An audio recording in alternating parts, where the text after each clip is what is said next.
Chapter 9. I believe that for his escape he took advantage of the migration of a flock of wild birds. On the morning of his departure, he put his plan in perfect order. He carefully cleaned out his active volcanoes. He possessed 2 active volcanoes, and they were very convenient for heating his breakfast in the morning. He also had 1 volcano that was extinct, but as he said, one never knows, so he cleaned out the extinct one too. If they are well cleaned out, volcanoes burn slowly and steadily without any eruptions. Volcanic eruptions are like fires in a chimney.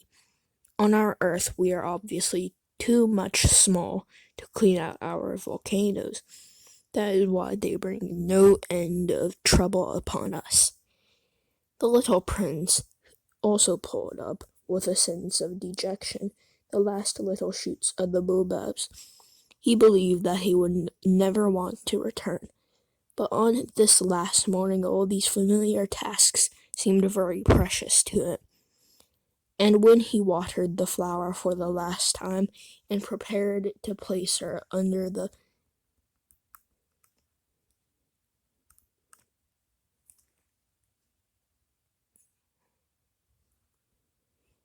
shelter of a glass globe, he realized that he was very close to tears. "Goodbye," he said to the flower, but she made no answer. "Goodbye," he said again. The flower coughed, but it was not because she had a cold. "I have been silly," she said to him at last. "I ask your forgiveness. Try to be happy." He was surprised by this absence of reproaches. He stood there, all bewildered, the glass globe held arrested in mid-air. He did not understand this quiet sweetness. "Of course I love you," the flower said to him. "It is my fault that you have not known it all the while. That is of no importance. But you have been just as foolish as I. Try to be happy. Let the glass globe be. I don't want it any more. But the wind. My cold is not so bad at all that. The cool night air will do me good. I am a flower. But the animals. Well, I must endure the presence of 2 or 3 caterpillars if I wish to become acquainted with the butterflies.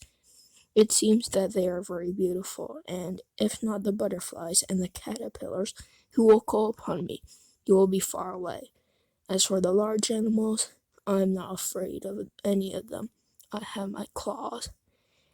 And naively she showed her 4 thorns. Then she added, "Don't linger like this. You have decided to go away. Now go." For she did not want him to see her crying. She was such a proud flower. Chapter 10. He found himself in the neighborhood of the asteroids 325, 326, 327, 328, 329, and 330. He began, therefore, by visiting them in order to add to his knowledge.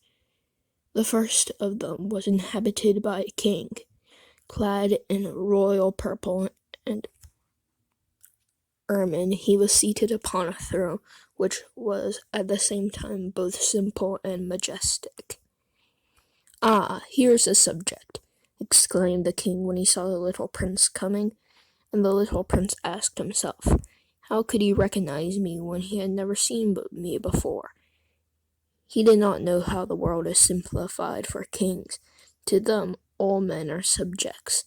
"Approach, so that I may see you better," said the king, who felt consumingly proud of being at last a king over someone. The little prince looked everywhere to find a place to sit down, but the entire planet was crammed and obstructed by the king's magnificent ermine robe.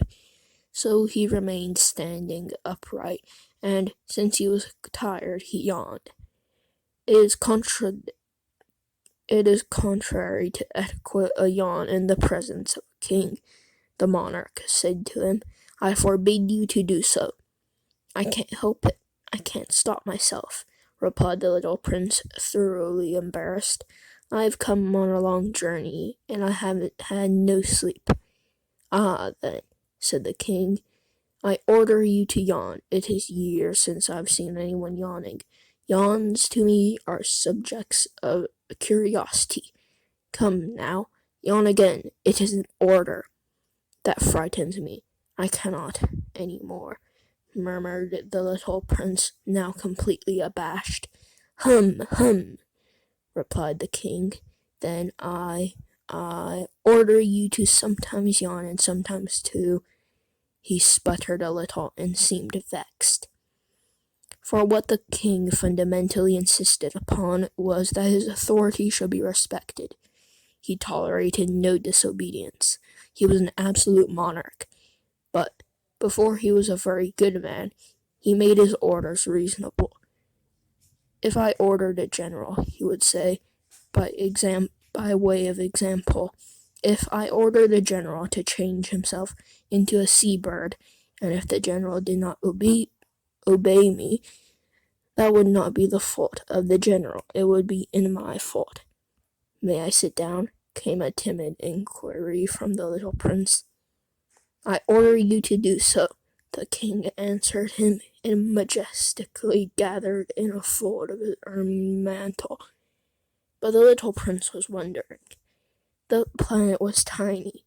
Over what could this king really rule? "Sire," he said to him, "I beg that you will excuse my asking you a question." "I order you to ask me a question," the king hastened to assure him. "Sire, over what do you rule?" "Over everything," said the king with magnificent simplicity. "Over everything?" The king made a gesture which took in his planet, the other planets, and all the stars. "Over all that?" asked the little prince. "Over all that," the king answered, for his rule was not only absolute, it was also universal. "And the stars obey you?" "Certainly they do," the king said. "They obey instantly. I do not permit insubordination." Such power was a thing for the little prince to marvel at. If he had been a master of such complete authority, he would have been able to watch the sun set, not 44 times in one day, but 72, or even 100, or even 200 times, without even having to move his chair. And because he felt a bit sad, as he remembered his little planet which he had forsaken, he plucked up his courage to ask the king a favor. "I should like to see a sunset. Do me that kindness. Order the sun to set." "If I ordered a general to fly from one flower to another like a butterfly, or to write a tragic drama, or to change himself into a seabird, and if that general didn't carry out the order he had received, which one of us would be in the wrong?" the king demanded.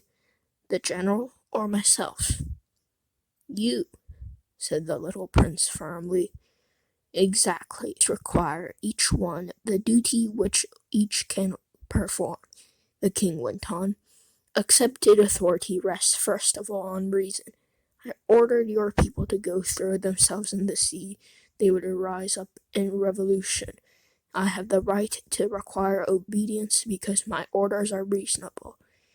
"Then my sunset," the little prince reminded him, for he never forgot a question once he had asked it. "You shall have your sunset. I shall command it. But according to my science of government, I shall wait until conditions are favorable." "When will that be?"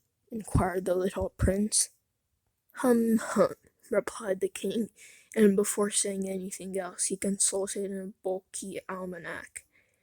"Hum, hum, that will be that will be this evening about 20 minutes to 8, and you will see how well I am obeyed." The little prince yawned. He was regretting his lost sunset, and then, too, he was already beginning to be a little bored. "I've nothing more to do here," he said to the king, "so I shall set out on my way again." "Do not go," said the king, who was very proud of having a subject. "Do not go. I will make you a minister." "Minister of what?" "Minister of justice." "But there is nobody here to judge." We do not know that," the king said to him. "I have not yet made a complete tour of my kingdom. I am very old. there is no room here for a carriage, and it tires me to walk." "Oh, but I have looked already," said the little prince, turning around to give one more glance to the other side of the planet. "On that side, as on this, there's nobody at all." "Then you shall judge yourself," the king answered. "That is the most difficult thing of all. It is much more difficult to judge oneself than to judge others. If you succeed in judging yourself rightly, then you are indeed a man of true wisdom." "Yes," said the little prince, "but I can judge myself anywhere. I do not need to live on this planet." "Hum, hum," said the king. "I have good reason to believe that somewhere on my planet there is an old rat. I hear him at night. You can judge this old rat. From time to time you will condemn him to death. Thus his life will depend on your justice. But you will pardon him on each occasion, for he must be treated thriftily. He is the only one we have." "I," replied the prince, "do not like to condemn anyone to death, and now I think I will go on my own way." "No," said the king, but the little prince, having now completed his preparations for departure, had no wish to grieve the old monarch. "If your majesty wishes to be promptly obeyed," he said, "he should be able to give me a reasonable order. He should be able, for example, to order me to be gone by the end of 1 minute. It seems to me that conditions are favorable." As the king made no answer, the little prince hesitated for a moment. Then, with a sigh, he took his leave. "I will make you my ambassador," the king called out hastily. He had a magnificent air of authority. "The grown-ups are very strange," the little prince said to himself as he continued on his journey. Chapter 11. The second planet was inhabited by a conceited man. I'm about to receive a visit from an admirer," he exclaimed from afar when he first saw the little prince coming. For to conceited men all other men are admirers. "Good morning," said the little prince. "That is a queer hat you are wearing." "It is a hat for salutes," the conceited man replied. "It is to raise and salute when people acclaim me. Unfortunately, nobody at all ever passes this way." "Yes?" said the little prince, who did not understand what the conceited man was talking about. "Clap your hands, one against the other," the conceited man now directed. The little prince clapped his hands. The conceited man raised his hat in a modest salute. "This is more entertaining than the visit to the king," the little prince said to himself, and he began to clap his hands one against the other. The conceited man again raised his hat in salute. After 5 minutes of this exercise, the little prince grew tired of the game's monotony. "And what should one do to make the hat come down?" he asked. But the conceited man did not hear him. Conceited people never hear anything but praise. "Do you really admire me very much?" he demanded of the little prince. "What does that mean, admire?" "To admire means that you regard me as the handsomest, the best dressed, the richest, and the most intelligent man on this planet." "But you are the only man on your planet. Do me this kindness. Admire me just the same." "I admire you," said the little prince, shrugging his shoulders slightly. "But what is there in that to interest you so much?" And the little prince went away. "The grown-ups are certainly very odd," he said to himself as he continued on his journey.